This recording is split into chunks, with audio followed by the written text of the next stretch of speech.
This podcast is for people who know that the workplace can and should be better and are ready to do something about it. You will learn practical ways to change organizational cultures and human behavior without buzzwords, without box ticking, without performative leadership. I am the boss of Prina Shah Consulting, working with executives, leaders, and teams to create work cultures and environments that actually work for people. I am Prina Shah. I specialize in organizational culture change and human behavior change.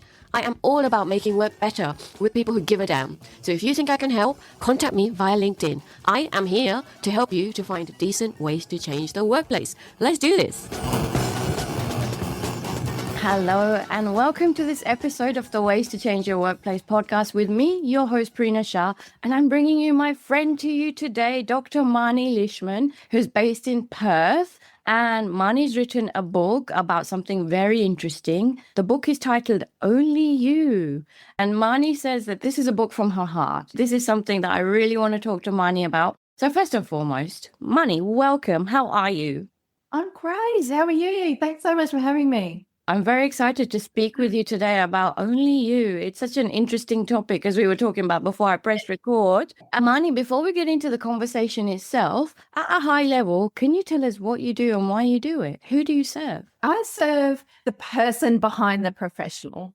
So whoever that may be out there in the world, those people that are, I guess, high functioning, they're busy people, they're adults with a lot on their plate. And yeah, they're just functioning every day, but they're like, oh, I'm getting stressed, or oh, I've got this anxiety that I can't shift, or oh, I'm burnt out. So that's probably, the main client group that I work with, and it's individuals and it's groups as well. So workplaces, for example. Beautiful. Your work is much needed for all of us, I tell you. Yes. Now, Marny, your latest book number 3, congratulations, by the way. Can we just applause for Marny? Book number 3. I'm so excited for you. Book number 3 is called Only You. And we've been talking about this for a while, and I've been reading the promos that you've got about it as well. I think it's one of the biggest topics that we all need to work on, and that is ourselves, me, myself, and I. You talk about the book from various lenses, and I want to just start with the fact that we're born with nothing and we die with nothing, really. So it is only us, really, at the beginning and at the end. In that respect, why did you write this book? Yes, well, you're right, because I think we just go out into the world, don't we, and search for, I guess, ourselves in other people pretty much straight away. And in some ways we have to, don't we, from an evolutionary point of view. Yeah. Survival, we have to be part of a pack. We have to be part of a village and all those sorts of things. But what I notice with a lot of people that I have worked with over the years is that those little gaps of time where we are by ourselves, whether it's a relationship breakup or we're made redundant because of something that's happening in the workplace and we're stuck at home for a period of time, or there's a pandemic where we're disconnected from everyone around me, or we're grieving the loss of a loved one, or we can't find the one. There's all these reasons why we end up alone. Yes. But a lot of people slip into loneliness very quickly. Yes. Stay in it far too long. And I've seen it time and again. And I just thought, to your point, we start out alone and end alone. We need to know what to do with that period of time so that it's a time of transformation in a positive way, rather than a stagnating loneliness where we can end up really depressed and really almost shattering our self-worth because we feel like no one wants us, that kind of feeling. So I wanted to play with that limbo period of alone loneliness and make it a catalyst to personal growth. That is gorgeous. I've just really pulled out my phone with intention, with good intention, right? Yes. So you have just reminded me about something. I was texting a friend who's got 2 kids, and she was telling me yesterday, this is all through text messaging, that she really wants her kids to embrace the lonely periods of their life. So her eldest son is in between. He's going to finish school, but before he goes to uni, like this free time that we all now crave for, which we don't have anymore. And she's talking about the difference between going on holiday and truly traveling, but enjoying these phases of your life, which are essentially lonely phases, if we describe them as that. And you've just said so much in terms of we search for ourselves in other people. We always, there's going to be gaps of time in all of our lives, whether it be redundancies, whether it be divorce, other pandemics, other crises. Stuff is going to happen constantly. So is your book combating loneliness, or does it have a different angle or a different perspective or a different lens? Yes. Yeah. It's like almost I've come from it in lots of different ways. I've come at it as a mental health professional. Yes. To talk about that loneliness epidemic, because many people are alone. But my argument is loneliness doesn't have to mean, like alone time doesn't mean loneliness. It doesn't have to. So what to do with that period of time, it's not the same thing. And how solitude is so powerful. So I tackle it at a mental health professional angle.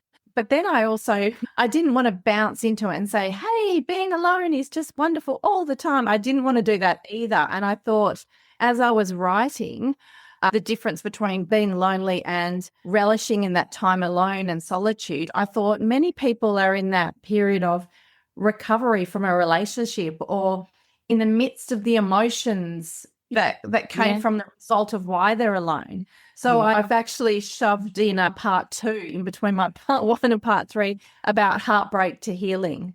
So when you're dealing with that thickness of emotions that are really hard, that make you just jump online straight away to find a new partner, or like all those behaviors that we do, or constantly scrolling on your phone because you feel so lonely. So all those kind of vices we have when we've got our heart broken, or we're depressed because someone's broke our heart, or whatever it might be. Yeah, I really wanted to tackle that as well. So that's massive.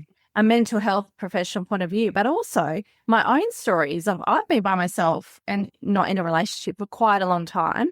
And I've actually found it such a transformational period for me. So this book, or all my books, is very personal and a bit vulnerable, I have to be honest, because I've given a lot of myself as well. So I've noticed that many people can't cope with being alone too long, and I've coped with it quite well. So I have given lots of stories of myself. So there's a few different lenses where I've come in as a mental health professional, but also a person that relishes in solitude, and I've actually done really well with it. Yeah.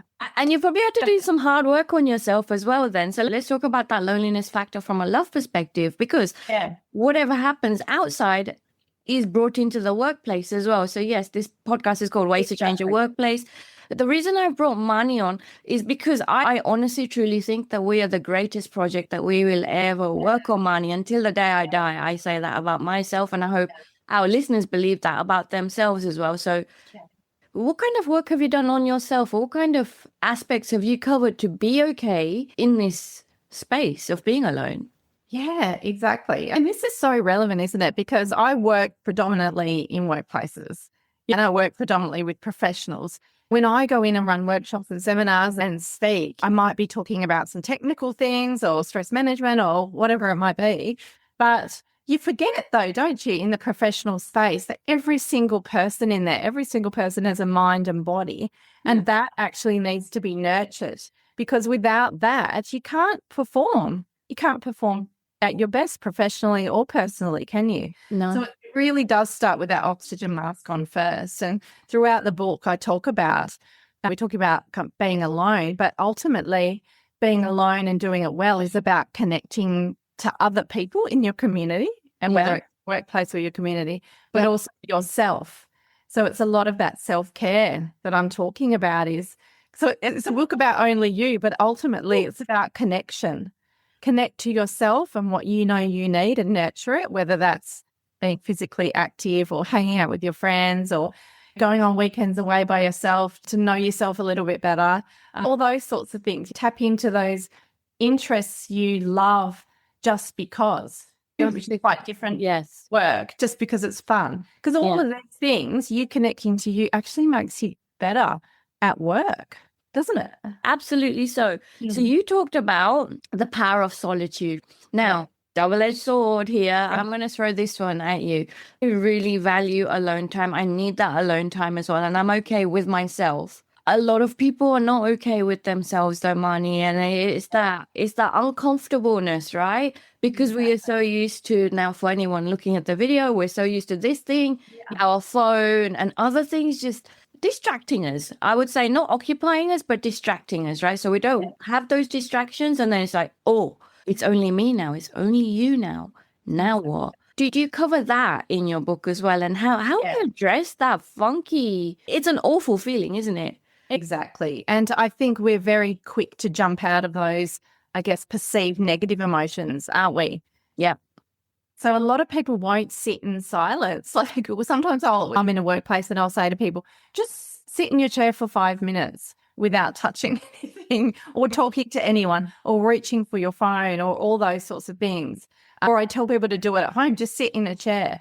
Like don't put the telly on, don't put the radio, don't reach you.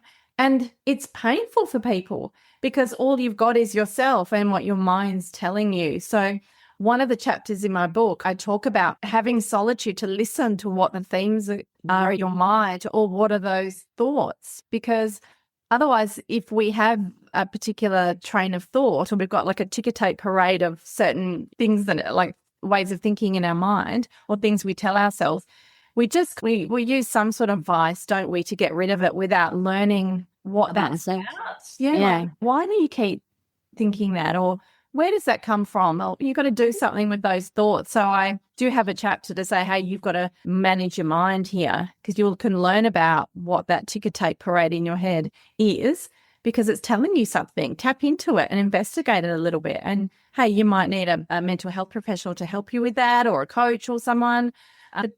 Don't ignore it. And also don't believe it as well. Yeah. Because then you end up becoming it, like investigate it and be curious with it. So, yeah, I do talk about that. Solitude can be very powerful, but it also can bring up stuff. Exactly. It can really bring up stuff. I'll give you a personal story. It's not in fashion anymore, but do you remember the deprivation tanks? So, you go in, you float, the floating tank. Yes. You are really alone there, right? For an hour and you close the tank. I like it in the dark. I don't even have any light. I don't have any sound. And I'm okay with being by myself. So I was just promoting the crap out of this to everybody, to all of my friends. And then one friend tried it and she said, Prina, that was the worst thing you ever recommended to me. Please do not ever do that to me again. I was like, whoa, strong words here. Do that to you. What did I do to you in your words? And her response to me was, I was left alone with my mind for an hour and I could not handle it. It killed me. I couldn't handle the hour floating activity, the experience.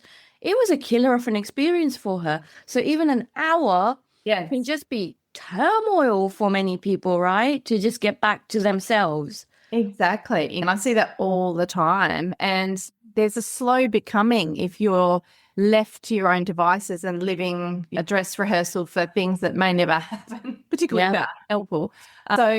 But that's running anyway in the background, isn't it? Like even if you're busy all the time, sometimes people are, say, for example, workaholics. Yeah. But sometimes they're avoiding something that's running in the background. So solitude in some ways can be uncomfortable at the beginning because you're left with just that. But whoa, what powerful information is going to come up for you that you can learn about yourself. So know thyself. It can help you take the steering wheel of your life and make you perform better personally and professionally if you can tap into that side of yours a little bit more instead of covering it up all the time, sweeping things under the rug. What is that about? Let's get into it a little bit and figure out what's that about so you can uncover it and work on it. Yeah. And then move forward. I love that. You use the sentence steering wheel of your life. I talk about in my book, Make Work Meaningful, How to Create a Culture, Leave a Legacy. I talk about are you the driver or the passenger of your career? Similar kind of lingo, So it's reminding us that we do have agency if we listen to the stuff that's going on in our head. So you're enabling us or you're pushing us in a firm manner, in a very important manner, to be alone with ourselves, to be that observer. So you're really here talking about that metacognition. And I know you can describe it better than I can. What is metacognition then? So I'm the observer. I'm looking at my thoughts. I'm outside of my mind, but looking at my thoughts. Exactly. And it's thinking about the way you think. And I think a lot of busy people, busy professionals, just don't take the time to do that. They just think, behave, or think, feel, behave. It just all happens very quickly. And we forget to be in that mindful, evaluative phase where we're just checking in on ourselves and connecting. We just move through it, particularly when it's painful stuff. We don't have time to deal with that and we pack it away. But like I said before, it's running in the background, isn't it? A lot of the time. It's there nonetheless, especially when our head hits the pillow. I tell you, that's when everything comes up, does it not? Gosh. Exactly. Hello.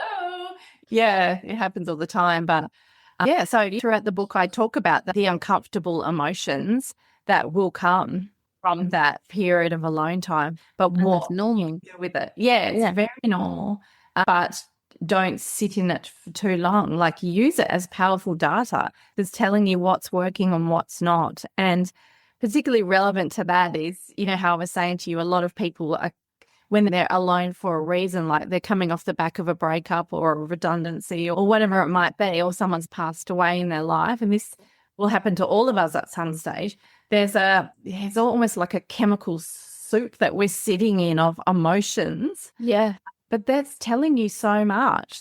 Most people will either drink through it, have too many wines to get rid of that feeling, or, you know, scroll their phones or do unhelpful things, or even go straight into dating other people because it's so uncomfortable. But I'm saying, hey, sit in that period. It's supposed to be uncomfortable. Your heart's broken, or you're grieving, or you're stressed out, or whatever the feelings are. But what's that telling you? Yeah. They're telling you something really important. So sit in it for a little longer and ask yourself why and what you actually need going forward.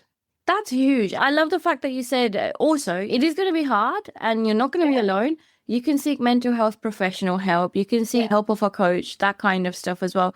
One of the things, Marny, I have to share this with you. I think you'll love it. Let me just pull it out. So one of the things I've been doing at length for years now, and a lot of my coachees do, is self-coaching. Yeah. So I've got a little bit of a journal here, but Friday afternoon, 30 minutes is all it takes, right? What am I learning this week? How am I right now? How's my week been?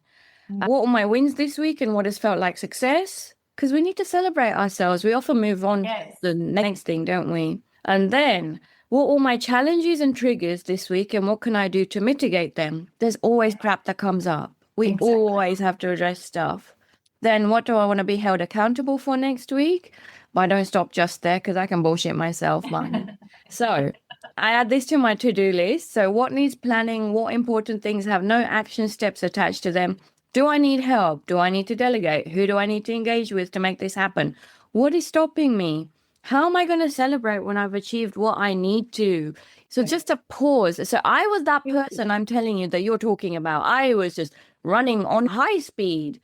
I didn't stop. Exactly. Yeah. And that is I think the client that I work most with is those people that are really busy. They're working a lot. They've got businesses and they're leaders and they just go. And as you would know, when you're working with people, you're not just talking about work. No. That's actually talking about whole human life. And it's that holistic approach, isn't it, to working better at work is actually what's going on in the background, right? Because as adults, we know that they might be looking after children, there might be relationship issues, there might be health issues, they might be looking after the elderly parents. There's so many other things going on for the employee or the individual that we often don't talk about in the workplace. And often it is affecting performance at some level. Work. Yeah, absolutely. So it is. It's such a reflective tool, I think, to read a book and be self-reflective. Absolutely. So can I ask you, what are the signs that someone doesn't have a strong relationship with themselves yet? So someone's listening to this, they're thinking, okay, I need to do this, but how can they self-assess? It's a hard one, isn't it? Because I think a lot of people just gloss over it like we've just established. And I think some people will go throughout their whole life. I think we all know someone who's a lot older who's never been self-reflective at all. And they might get to their 70s and 80s and have that kind of that moment where they're like, did I live well? Did I love? Did I do well? That kind of dignity versus despair stage. And it comes up a lot later. And then if they didn't live well, then they feel regret or resentment. So sometimes people don't do that till later in life. So it's not so nice to have this conversation to say, start doing it now. Yeah. Even if you don't think you need to. Because I really think a lot of people don't think they need to be reflective. But some other people are. So if they're feeling like you're not at ease or something body and mind isn't quite right, like there might be out of alignment in some way. You know that feeling where sometimes your body and your mind are whispering something to you and you don't know what it is. Yeah. I think it doesn't have to be a big, massive thing like that happens to you. But sometimes I think, your body and mind are whispering to you all the time in subtle ways and we just gloss over it. So I would say to people, everyone, just slow down and be mindfully ambitious in life. Like, still have all your goals and dreams, but just be in a constant state of reflection to go, is it working? Is it not? How am I feeling? So that you can pick up on that. Because many people that I do work with, it's not sometimes until the big stuff happens, like burnout or a horrible diagnosis, where they are forced to be reflective. So it's actually a hard question to answer because I think there's so many subtle ways of doing that. Yeah. And it seems to me, as a mental health professional, that people only really listen when there's someone around them gets sick or a big life event happens or a big health challenge happens mentally or physically. So it's so important to listen all the time, all the time for all of us. Now, there's big words, resilience, adaptability, all of that kind of stuff that are thrown around. You're really talking about resilience, but you're talking about presilience. Like, this is getting me ready before the thing even happens, right? Exactly. I mean, this stuff should be taught in schools, shouldn't it? So that our kids are always tapping in to how they're feeling and then being curious and go, why am I feeling like that? Is that something I could problem solve? Is it something I can challenge my mind with? Or perhaps it's just a matter of self-care at the moment and I just do the things that I know make me feel good. So we should always, from a very young age, be learning that emotional agility so that once we're adults and we're at work or we're dealing with a conflict in our relationship or whatever it might be, or we're stuck by ourselves for far too long, in our own opinion, we know what to do with that so it doesn't end up in a despair type of state. Yeah, dignity or despair. I love what you said. And you talked about being mindfully ambitious as well. Yes, you speak my language there. Yes. I think sometimes we think that ambition means to hustle all the time, and it's to do it healthily. Is that a word? Healthily? I'll make it a word. Healthily. We need to just stop for a moment in between our goals and our dreams and just keep mindfully checking in and say, how am I feeling? Am I well healthily? Like, health-wise, am I feeling well? Mentally, am I doing well? Emotionally, spiritually? And just check in and listen. I love Create that space as though it is as important, which is it is, as a doctor's appointment or a Zoom call or a boardroom meeting. It has to be as important as those things that we automatically put in our diaries. Thank you. Yes, absolutely. So when I'm coaching, I do only executive coaching now. So when I'm coaching execs, I really talk about creating that space for yourself and just reconnecting with yourself. Okay, that's one thing. And then the other thing as well is, okay, yes, you've got to this stage in your career, but some people, they get to that stage in their career, they've ticked all of the boxes, but there's still that missing thing. There's still that and. Yeah, exactly. And it's such a strange feeling for people, isn't it? It is like something's missing, like they've been probably since year 9 or young. Yeah. And then they go out into the teenage world. A lot of them have gone to uni or worked their way up in life. And they've just gone on a socially defined pathway, almost in an automated sleepwalking kind of state. I think I've been there and haven't been reflecting. You're just doing it in a way that the world has told you to do it.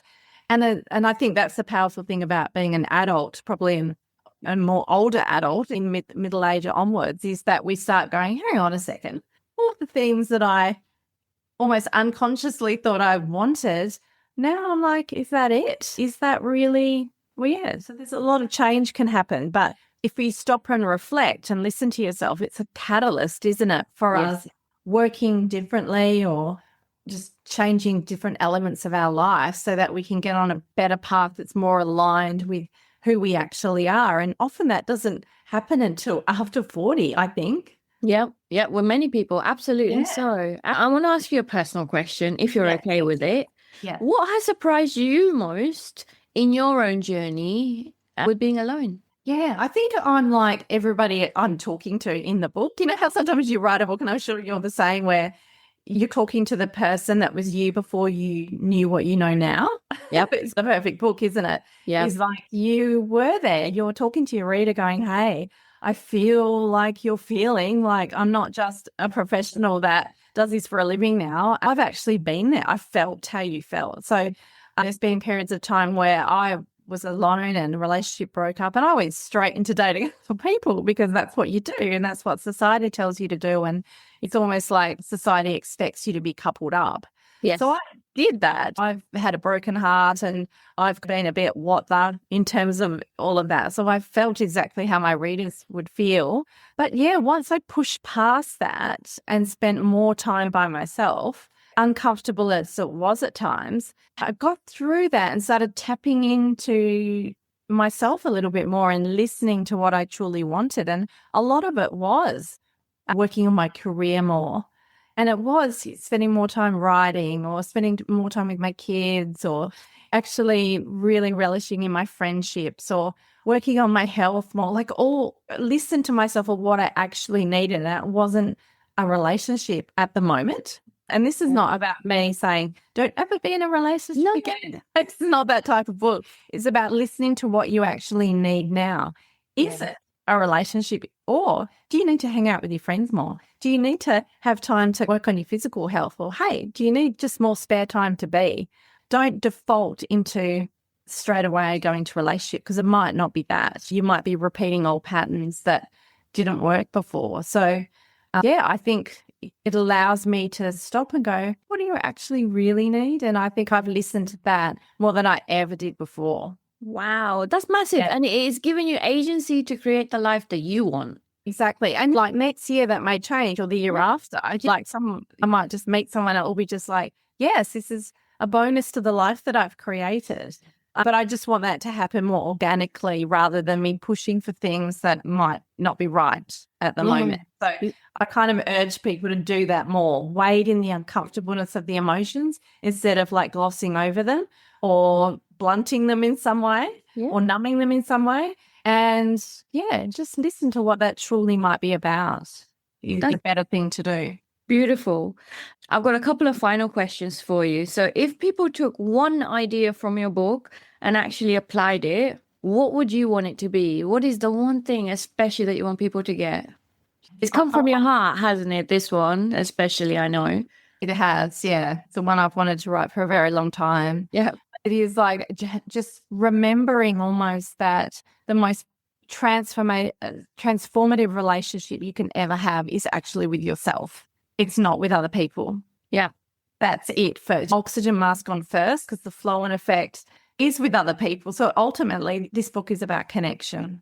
I love the statement. I use this statement. You are the greatest project that you will ever work on. So I think your whole book talks to that as well. It's gorgeous. Exactly. Yeah. Compassionate, much needed. And from a workplace perspective as well, so many people feel lonely, even though they're within teams, they may be alone at home or in their personal life. Exactly. But it is listening to the data. And from a workplace perspective, you've got so much support at work as well in terms of getting a coach, getting counseling support as well. So reminding people that they're not alone as well is a big factor. Well, exactly. Yeah, yes. I mean, periods of alone time and solitude is very important for us just as human beings, but ultimately we are pack animals. So it doesn't mean we need to be coupled up with a partner, but we have to make sure that we have a village. Yeah. So you are rewriting the concept of loneliness. So yes, you might be alone, but it takes a village, as you said. So you create your own family, you create your own network, you create your own bonds of that sort because we all freaking can. Yeah, exactly. That's hard work as well. And it does require the effort, doesn't it? Like a lot of really now where we can go home and like lock the door and technically can be alone. But just this is why the emotions, if loneliness is telling you something, like if you feel lonely, that's telling you that you need to be connected.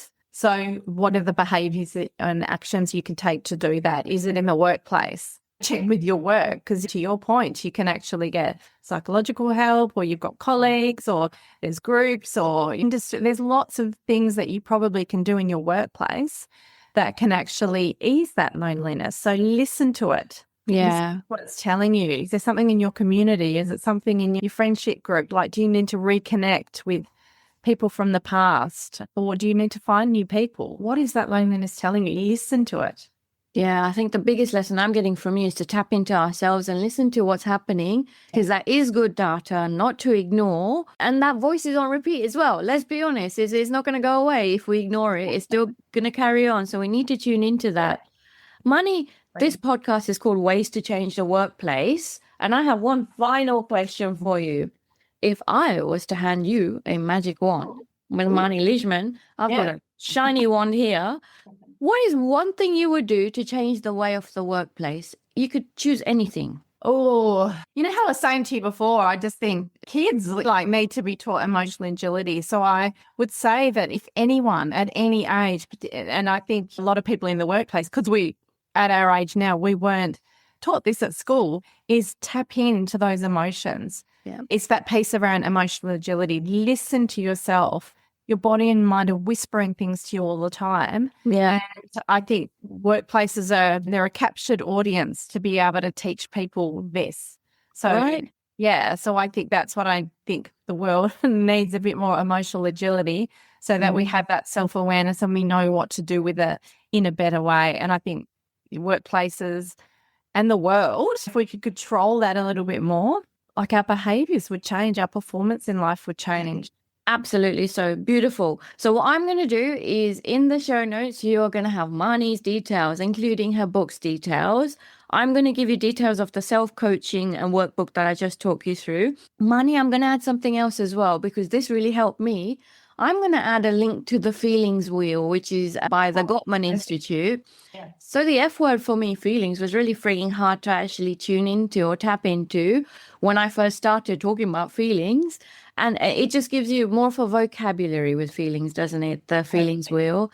So anyone starting off on this journey who really wants to tap into themselves, please look at all of the resources and reach out to Marny, reach out to myself. And if you've got any questions, if you want us to talk about something else as well, I've got Marny on the show. I can bring her back. Tell me what you need. Tell me what you want from Marny as well.